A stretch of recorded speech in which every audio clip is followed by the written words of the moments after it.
It's the height of the Cold War. In New York, a man mysteriously falls from a hotel window.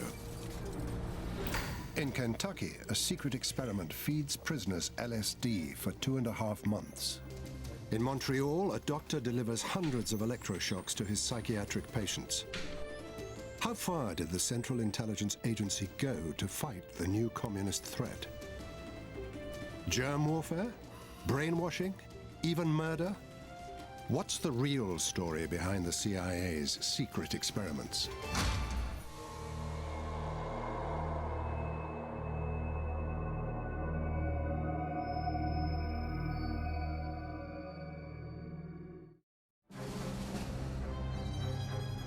Manhattan, 1953. It's 2 a.m. on a chilly Thanksgiving weekend.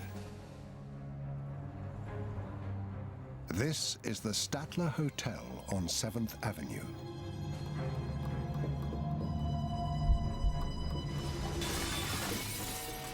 A man plunges to his death from the 13th floor. Night manager Armand Pastor is first to the scene. I rushed out, and there I see a body lying next to this partition. I never expected him to be alive, but he was laying there looking at me, trying to speak to me. A very earnest look in his eyes, wide open. And I kept trying to speak to him to see if I could understand what he was trying to tell me. Was this a suicide or something more sinister? The dead man is 43-year-old Frank Olson, a biological weapons researcher for the Army at Fort Detrick, Maryland. What few yet know is that Frank Olson also worked for the CIA. Olson's death is just one mysterious piece in a far greater puzzle, one that would shock the average American had they only known. In the wake of World War II, the US government is engaged in a large number of secret medical experiments designed to help win the Cold War, exposing unknowing members of the public to biological and chemical agents, developing techniques for mind control to create a so-called Manchurian candidate, even planning assassinations on powerful third world leaders. What is the extent of these brainwashing experiments? How did the CIA become involved in such far-reaching and disturbing research?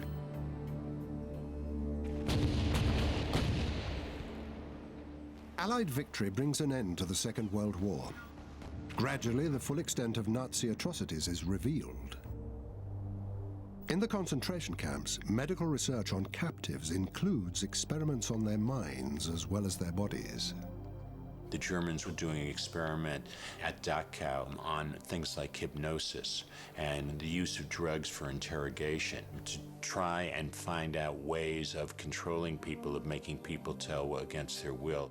An attempt to master the art of mind control. Many Nazi physicians are prosecuted for war crimes at Nuremberg, but not all perpetrators face the court. Some scientists with potentially useful expertise are covertly brought to the United States by the CIA under Operation Paperclip. Some of them couldn't come in through State Department visa routes because they were war criminals. So Paperclip and other projects were covert operations to route these people around the State Department requirement and get them into the country. The new scientists are quickly put to work to counter a rapidly emerging threat, the increasing power of the Soviet Union. In the years that follow, the Cold War escalates at an alarming rate, with the superpowers competing for military and scientific supremacy. Espionage is the name of the game. The CIA embarks upon a multi-million-dollar, highly classified research program into the covert use of biological and chemical materials, an innocuous term for a frightening array of unorthodox weapons. Bacteria to infect the enemy, poisons for assassinations, truth drugs for interrogations. Spearheading these clandestine efforts is Dr. Sidney Gottlieb, head of the CIA's top-secret chemical division. He was a chemist who developed the methodologies for the tricks of the trade, the stuff, if you watched a James Bond movie, that Q used to give. Gottlieb works closely with Army scientists at Fort Detrick, Maryland, developing biological weapons for the agency's use. Included in the medicine chest at Fort Detrick would have been anthrax, the plague, brucellosis, all the major diseases. In 1953, these special operations at Fort Detrick are headed up by Frank Olson. During the week of Thanksgiving, Olson is in New York on a doctor's visit, but details are sketchy. He never makes it home. His family learns of his death early on Saturday morning. Olson's son, Eric, is 9 at the time. And they basically said, you know, we have something we have to tell you, and proceeded to say that my father had fallen or jumped out of a window in New York City. The story is as vague as it is devastating. There were no details, absolutely none. That whole confusion about fall or jump began from that first moment. According to the medical report, Olson's neck and face are badly lacerated. At the funeral, the casket remains closed. And the explanation there was that they said he was too badly injured to be seen. At the funeral, the family are unaware of the presence of 2 men from the CIA, Dr. Sidney Gottlieb and his deputy, Dr. Robert Lashbrook. And there is a crucial piece of information that the family doesn't yet know. Agent Lashbrook was in the New York hotel room when Olson fell out of the window and died. The mysterious circumstances of Olson's death raise many questions. Some answers lie buried in his secret life working for the CIA. Aerosol delivery systems are Olson's speciality, but by 1953 his career has evolved into top-secret research into germ warfare and more. During his years with the government, he was very, very concerned about what he had gotten into and whether he was doing the right thing. Together, the CIA and the Army's Special Operations plan experiments on the dispersal of their new biological weapons. More than once, they simulate an attack on an entire city. One target, the nation's most populous metropolis, New York. The intention is to evaluate how easy it is to poison a city by releasing bacteria into the subway system. Staff from Fort Detrick, posing as industrial contractors, position themselves over the subway vents. Surreptitiously, they drop harmless bacteria onto the tracks, while monitoring agents wait to take samples throughout the network. Turbulence from the trains quickly carries the germs through the tunnels, infecting the entire subway system in a matter of minutes. With a more lethal substance, a similar attack on an enemy city could be efficient and deadly. The CIA is not alone in its efforts to develop new weapons against the communists. America forms a tripartite agreement with Canada and Great Britain, 3 nations working together to win the Cold War. British research into biochemical warfare is carried out at the Army base in Porton Down in Wiltshire. Porton Down led the world in biochemical research during the 30s and 40s. Porton Down knew about the attempt to infiltrate the subway system in New York. There was a constant exchange of information. It was very normal on any given day to find 1 or more American scientists. In May 1953, scientists at Porton Down are researching one of the most lethal nerve agents known to man, sarin. The experiments are conducted on military volunteers. But the young servicemen have no idea what they're letting themselves in for. And on the board there was a separate notice, typed, which said in so many words, volunteers wanted to help find a cure for the common cold. Those taking part will receive extra pay. I knew nothing about biochemical warfare. I was unbelievably naive. By volunteering, Ken Earl becomes an unsuspecting guinea pig in the war against the Soviets. On the 4th of May at Porton Down, he and 5 other Air Force men are led into a small room by 2 technicians. We were told by the 2 men to roll up the left sleeve so the left arm was exposed. These 2 men then took 2 pieces of material and they taped them to our forearm.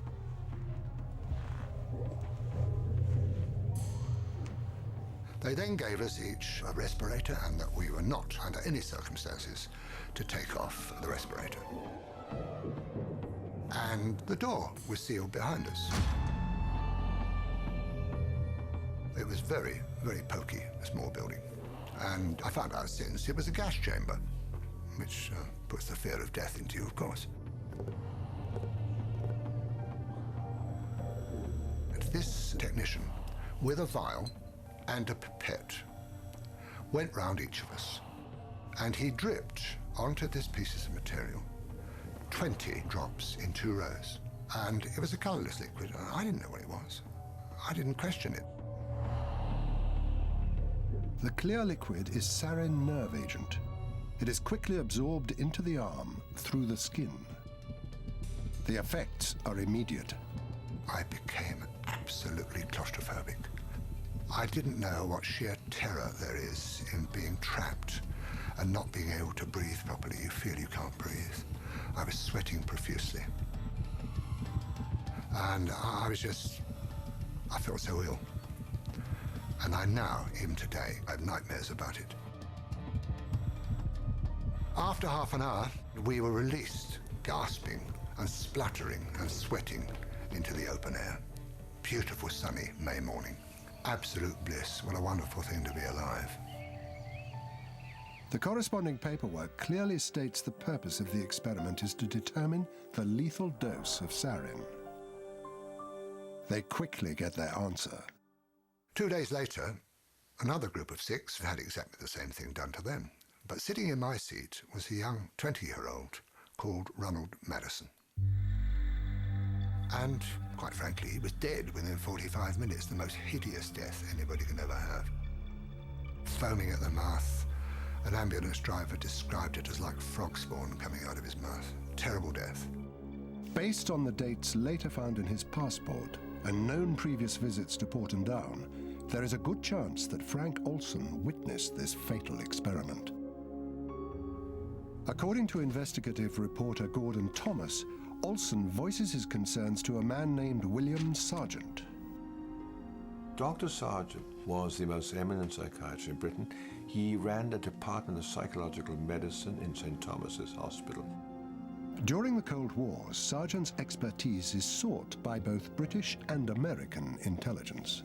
He would decide whether one of our agents, one of MI5 or 6 agents, was okay, whether you're going to blow the whistle or not. Frank Olson tells Sargent what he's seen at Porton Down. And he told him, I've seen things that shouldn't be going on. Sargent appears to have doubts about Olson. Can the Americans still be trusted with top-secret research of the Cold War? By the summer of 1953, the Korean War is coming to an end. Shocking news has flooded the airwaves. Captured American pilots confessed to dropping biological weapons on North Korea. The germ bombs were loaded 15 minutes before our mission, while ordinarily our aircraft were loaded 2 hours or more before a mission. The U.S. vehemently denies the charge. The United States has not and is not using germ warfare of any kind in Korea. The communists must have brainwashed the pilots into false confessions. But how? The agency is determined to find out. There was a real fear in the CIA that the communists had ways of doing things, of interrogating people, of making people act against their will, that could be breakthroughs. To combat the new threat, the CIA launches its own intense quest to master the art of mind control. They were looking for ways to manipulate and control human behavior. They looked at chemical substances, they looked at things like electroshock. One drug in particular catches their attention: lysergic acid dithylamide, LSD. The hope was you could use these drugs to soften up somebody for interrogation, or you could use them offensively for mind control programming and getting somebody set up for operations. 10 years before its recreational heyday, LSD becomes the focus of the CIA's quest for the perfect truth drug. There's just one technical hitch: how to find suitable subjects.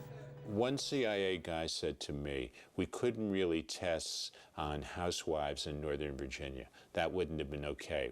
So they found street people, they found prostitutes, they found prisoners, they found minorities to whom the CIA at the time did not put as much value on their lives as other people.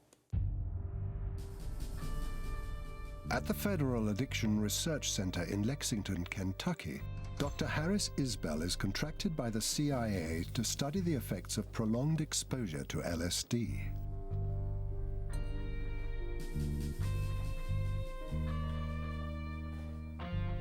His subjects are incarcerated heroin addicts, mostly African American.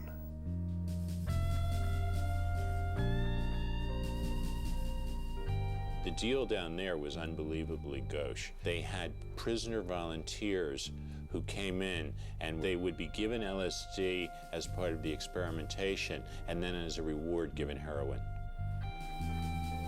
In one experiment, prisoners are kept on increasing doses of LSD for 77 days straight. Dr. Isbell called it the most amazing demonstration of drug tolerance he had ever seen. A lot of these things just violate any kind of common sense and basic medical ethics. That you would think it would be impossible that doctors would do experiments on drug addicts, giving them hallucinogens, and then as a reward for participation, they would get more drugs of addiction. But these things actually happen. They're absolutely documented. Institutions throughout the United States sign up for CIA research, patriotically serving their country in the fight against communism. While the CIA explores the effects of LSD on the individual, the Army extends its own research to experimenting with entire battalions. This experiment with hallucinogenic drugs was filmed at Edgewood Arsenal in the 50s. They were given LSD, and they were given orders to march in formation, and instead of staying in formation, they wandered off in different directions. They were laughing and joking, totally disorganized. Well, the Army had been looking for a drug that could incapacitate the enemy for short periods without killing them, and LSD initially looked like it might be useful for that purpose. These tests use military volunteers who know they are taking a drug. The CIA has a different mission in mind: to test the drugs covertly. You might give it to a Russian diplomat at a cocktail party, and you wanted to see how he'd react. Could you recruit him after he'd been given LSD? So unwitting testing was the name of the game. The CIA establishes safe houses in Manhattan and San Francisco.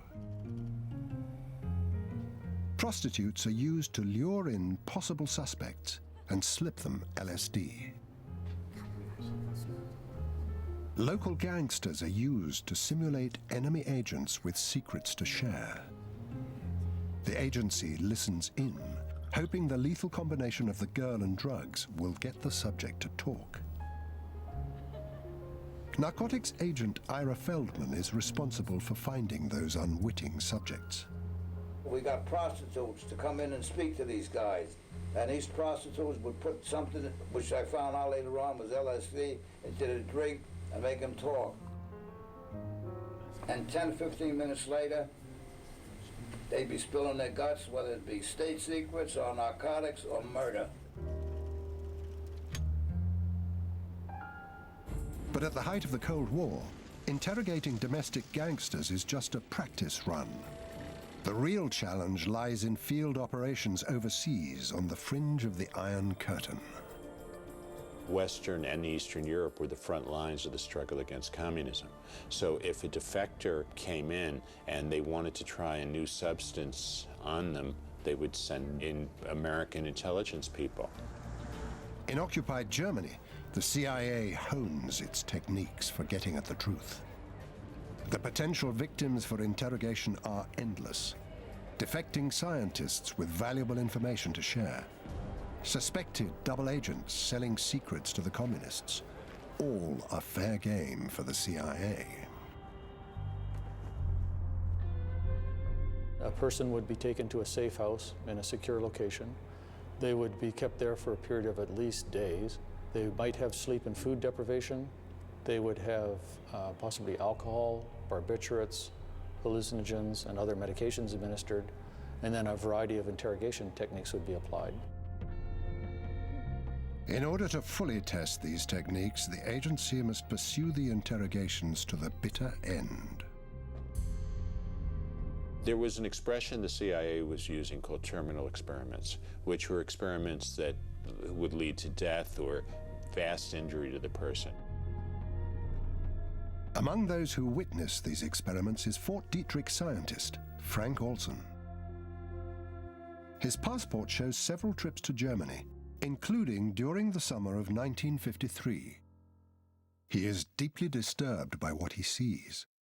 On his way home through England, Olson visits once more with intelligence consultant William Sargent. To quote what Sargent told me, Frank was very different when he came back that time. He was quite aroused, in a sense, angry, upset. William Sargent is convinced the CIA now has a serious problem. Its Cold War secrets are no longer safe in the hands of Frank Olson. So by the time Olson was on a plane out of RAF Northolt on the way home to Washington, Sargent has called his controller at MI6 and said, "We have a problem." That information would have gone up the chain and it would have eventually reached Washington. Alice Olson notices a definite change in her husband upon his return. That last summer when my father came back, my mother said that she knew he was very upset. Olson is likely to have witnessed top-secret experiments that few within the CIA even know about. Frank Olson had an incredible storehouse of knowledge about top secret matters concerning biological weapons and substances. And as such, he would have been a person who there would have been great concern if he had started to talk publicly. As head of mind control research, Sidney Gottlieb is the one man who knows the full extent of Olson's knowledge. If Olson had been sharing state secrets, Gottlieb needs to know. He decides to conduct an experiment of his own.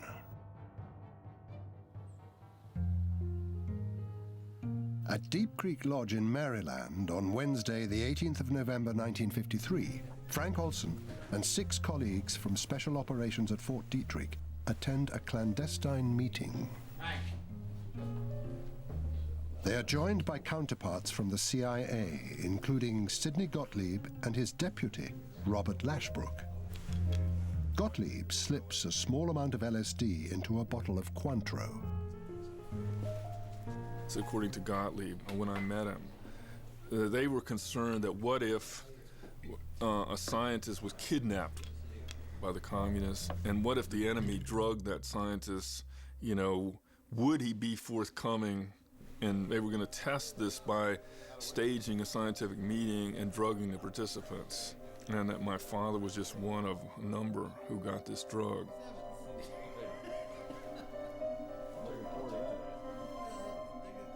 Allegedly, all but 2 of the scientists present are drugged unwittingly. 20 minutes later, Gottlieb tells them what he's done, and the meeting gradually deteriorates as the narcotic takes effect. But what happens after that remains disputed. Some believe Olson is interrogated. When Olson returns home, he is profoundly affected. He wasn't hallucinating or anything remotely like that. He was simply somber and was upset.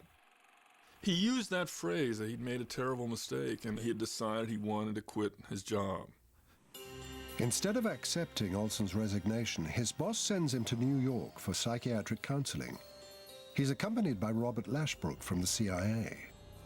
On the Friday evening, Olson calls home to his wife, Alice. He said he was feeling much better. He just wanted to reassure her and said he'd, look forward to seeing her the next day. But at 2 o'clock on Saturday morning, Frank Olson falls from the 13th floor of the hotel to the pavement below. The CIA claims it is suicide. Whatever the truth, if William Sargent was right, and Frank Olson was a security threat to the agency, his death silences him forever. The secrets of the CIA's experiments remain safe for now. After the Korean War, disturbing new intelligence reaches Washington. Hundreds of American troops are still being held captive, subjected to brainwashing experiments, and then killed. Mind control research in the USA intensifies. The new goal is to cause an individual to become subservient to an imposed control, to the point where he will perform acts against his will and then have no memory of the act. The search for a real-life Manchurian candidate begins. In the Hollywood classic directed by John Frankenheimer, a hypnotized soldier is programmed to assassinate a presidential candidate. Like a scene from the film, the CIA attempts to create its own Manchurian assassins using hypnosis and drugs. You create this new identity inside that's hidden from the main part of the person by an amnesia barrier. And then using an access code, you can call out this new identity for whatever mission purpose. To produce such an assassin, the CIA faces two main challenges: how to induce amnesia and how to program in new behavior. In 1957, Dr. Ewan Cameron, an eminent psychiatrist in Montreal, believes he has the answers. The agency sought him out because they had noticed his work, in particular with two techniques: intensive electroshock and what he called psychic driving. Cameron applies his techniques under the guise of normal therapy. It's hard to say just how awful and horrendous what Cameron proposed and what our government financed was. There's a three-part technique which started with an effort to wipe out past patterns of behavior.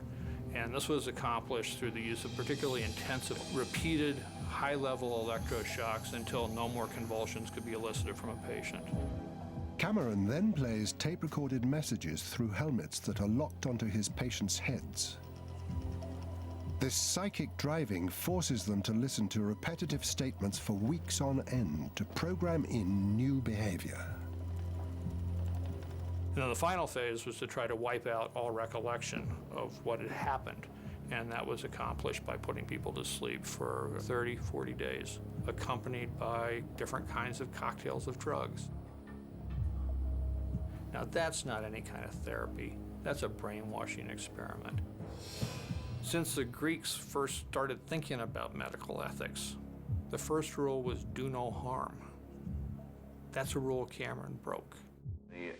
For 4 years, the CIA funds Cameron's work, hoping to use his techniques to create a Manchurian candidate. Psychiatrists throughout the nation, at hospitals, prisons, and some of the top universities are also on the agency's payroll. Every possible brainwashing technique is explored. One in particular consumes the agency for years: hypnosis. One of the things the CIA was looking for was, could you give a person an order under hypnosis to assassinate someone else? That would have been a Manchurian candidate. But the assassin must not remember his act. You could take an ordinary person off the street, put him through basic training, get him to go out in the field and shoot the enemy. The purpose of the hypnosis is not to get the person to go pull the trigger. It's so that they don't remember, so that if they're captured and interrogated, they can't talk about it. The evidence suggests that there's only one man the agency seriously considers for a Manchurian assassination: Fidel Castro. In the early 60s, several potential assassins are selected for programming. But all hypnosis attempts fail, and the plot is quickly abandoned. Then, in 1968, an assassination does take place that seems to resemble a Manchurian operation. According to some, the work of a programmed assassin, hypnotized by the CIA.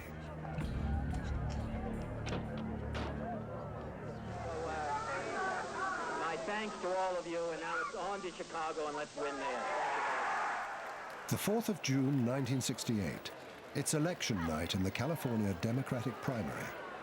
At midnight, Senator Robert Kennedy delivers his victory speech in the Ambassador Hotel. He's ushered out through a crowded service area. Suddenly, shots are fired.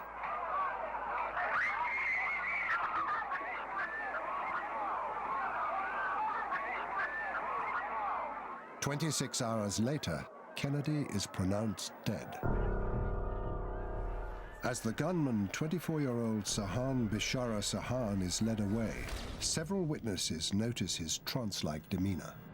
He seemed to be in a daze. He didn't recollect any of the details of what he had just performed, and he couldn't explain it. He was told what he had done, and he was bewildered. Sahan's apparent memory loss is seized on by conspiracy theorists. They're convinced Sahan is a Manchurian candidate, hypnotized by the CIA to assassinate Kennedy, the culmination of 2 decades of mind control research. Conspiracy theorists believe that Sahan was hypno-programmed by the CIA. Before Sahan's trial, psychiatrist Bernard Diamond examines him many times. That girl, I found her. She led me into a dark place. And Diamond was convinced that he was programmed, and this programming was very intensive and very, very deep into his psyche, and it has remained with him to this day. To this day, he doesn't know what happened.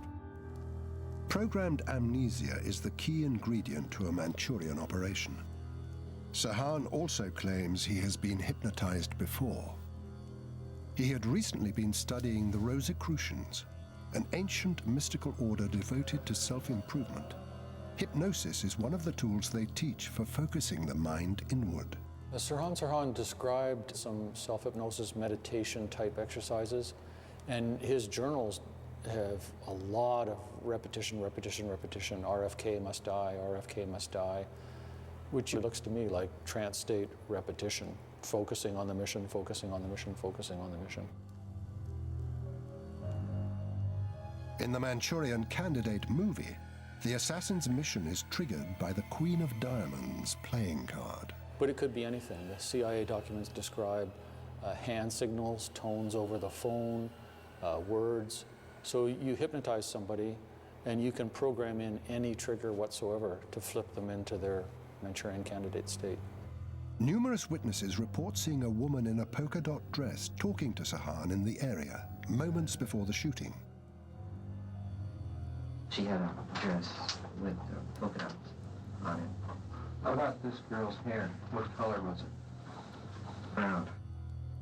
This mysterious woman is believed by conspiracy theorists to be Sahan's Queen of Diamonds, giving him his cue to fire. The hypnotized Sahan allegedly pulls out his gun on cue, but does not fire the fatal shot. You have to understand, there's so much pandemonium. It's almost as though Sirhan was programmed to distract the entire group that was there, allowing someone to do what had to be done in terms of actually killing Kennedy by shooting him in the back of the head. Ballistics evidence seems to support this claim. Kennedy is struck by 3 bullets, all fired from the rear. The fatal shot is fired within inches of his skull. But Sirhan never gets that close. There's no account that pushes him any closer than 3 or 4 feet away from Bob Kennedy in the front of him. Adding to the alleged evidence for a conspiracy is the number of bullets fired. Kennedy is struck 3 times. 5 bystanders are also hit.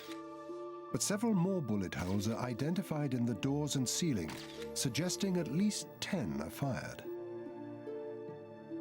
Sirhan's pistol, a .22 caliber, only holds 8 rounds. More than 8 bullets would require a second gun.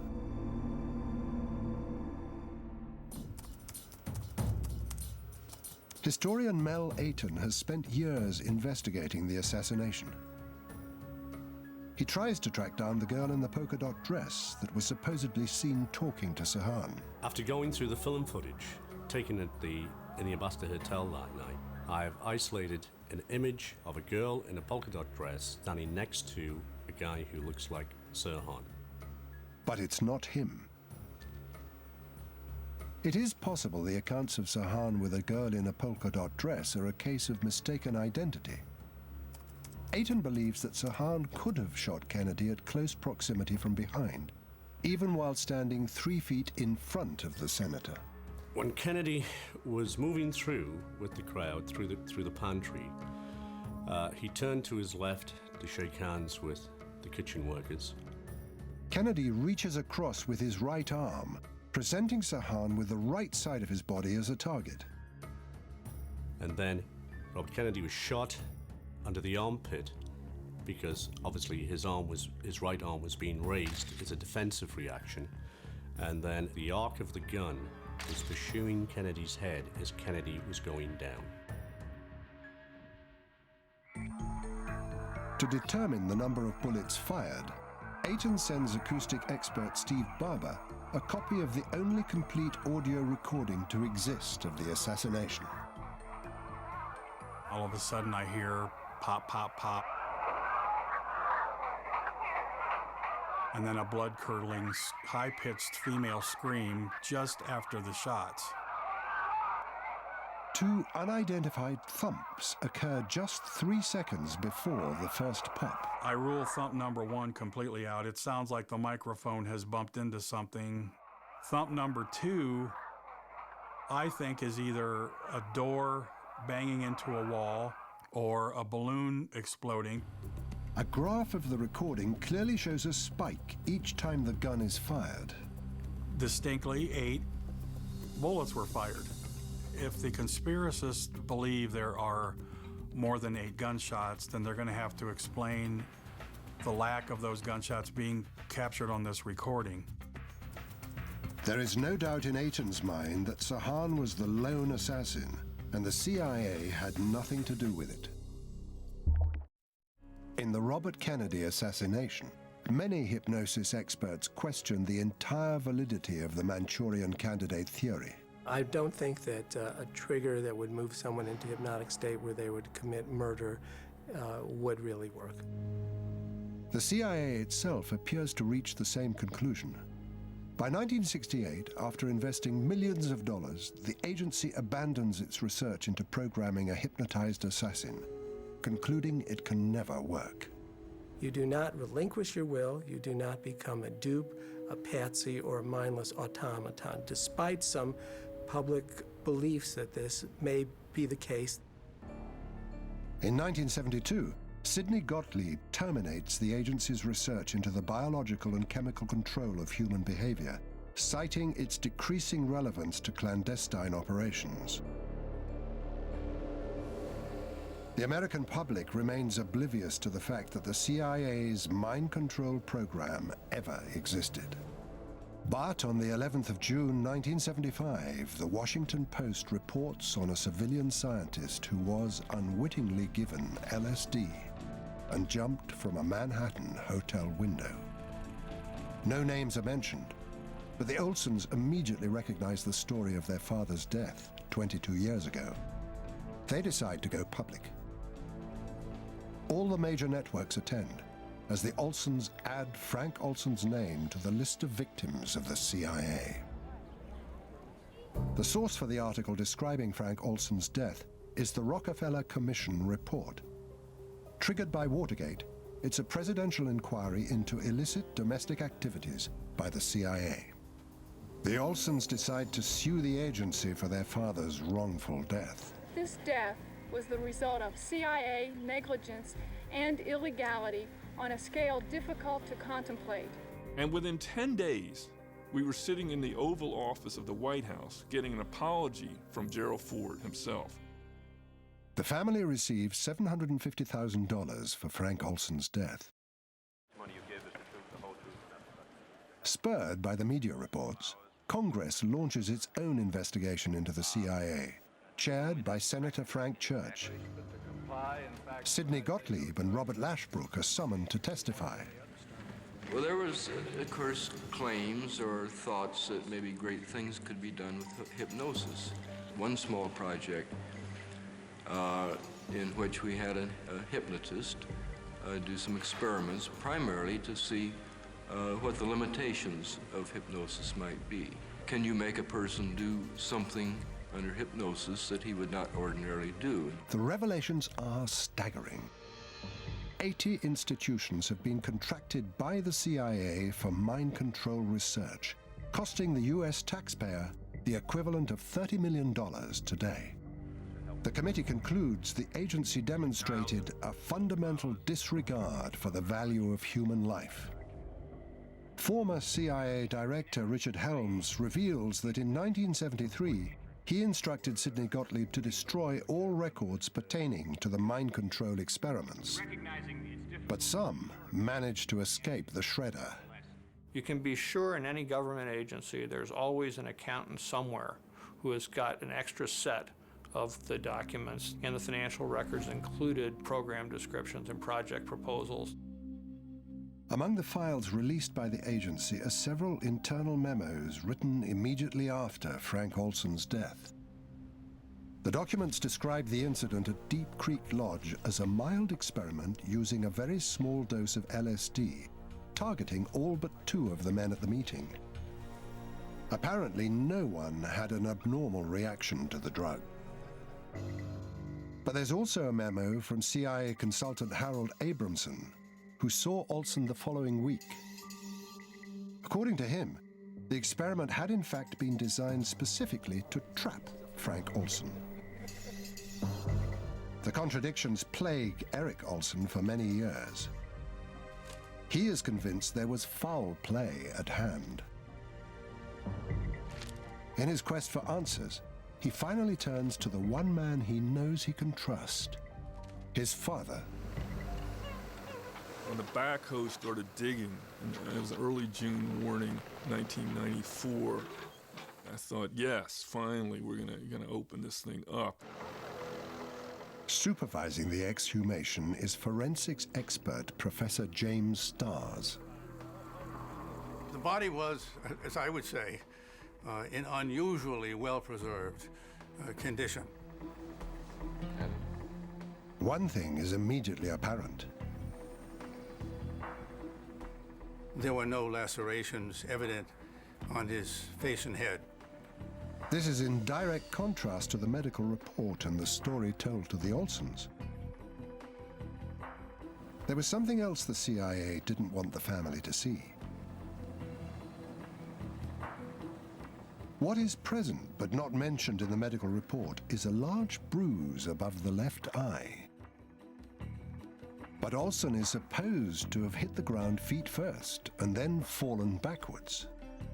Could have been that someone did, as we anticipated initially, cosh him, hit him on the head, rendering him unable to protect himself, and then did the inevitable, threw him out the window. If true, then Frank Olson was murdered. During his investigation, Eric Olson makes an intriguing discovery. The same year Frank Olson dies, the CIA publishes its first assassination manual. And that assassination manual specified the ideal way in which you murder somebody, but you make it look like an accident. And the best way, they said, to do this was from a fall from a high window, at least 75 feet. And they said you should stun the subject, that's the verb, stun the subject before dropping them with a blow to the temple above one of the eyes. The pattern was identical in every respect to what we found and what we interpreted from the remains of Dr. Olson. I think that Frank Olson was intentionally, deliberately, with malice aforethought, thrown out that window. But investigative reporter John Marks disagrees. I spent an incredible amount of time researching this question. I never found any evidence at all that Olson was pushed out that window. I think you have to face the facts here that when you're doing this kind of government illegal, immoral, top secret work, you have to be prepared to face the consequences, which include disposal of problematic people. Well, what other cover story can you tell besides suicide? In the fight against communism, the US government sacrificed the rights of many individuals. When Professor Stars asked Sidney Gottlieb about the CIA's secret experiments on humans, Gottlieb claimed he would do the same today. He said, "You do not know that I had the safety and security of our country in my hands." During the Cold War, it seemed that almost everything was justified, and if you were against it, you weren't patriotic. In the climate of the Cold War, or in all of human history, the basic motto is war is hell. And you've got to do a lot of bad stuff, and a lot of people die and get hurt. But we justify it because we need to do what we need to do to protect America. This is the bind that we're in as a culture. What can we justify in the name of national security? Can we justify medical atrocities? Apparently.